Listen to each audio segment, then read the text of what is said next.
روان 1400 لمریز کال د جدي په میاشت کې د افغاني سرې میاشتې له لوري په 14 ولایتونو کې خوراکي او غیر خوراکي مرستې ویشل شوي چې په دغو 14 ولایتونو کې ټول ټال د افغاني سرې میاشتې له لوري 21,100 کورنیو سره مرستې شوي چې طبعا د هرې کورنۍ وګړي 9 نفر وي چې د وګړو په تعداد سره د دوی شمیر 1,47,900 نفر کیږي. هغه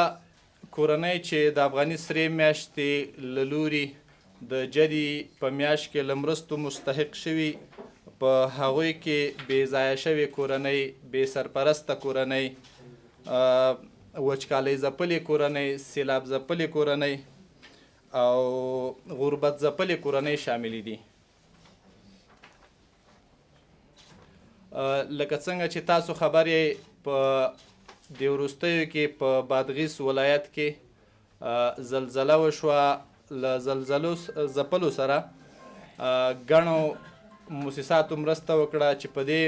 لړ کې افغاني سرې میاشتې د خپلې سروې پر اساس له 800 نه تر 1000 کورنیو پورې هغه کورنۍ تثبیت کړي چې زلزلې ځپلي دي. په دوی کې تر دا مهاله 180 کورنیو ته د افغاني سرې میاشتې له لوري د غیر خوراکي مرستو ویش شوی دی چې په هغوی کې خیمې، ترپالونه، د اشپزخانې 14 عدده توکي شامل دي.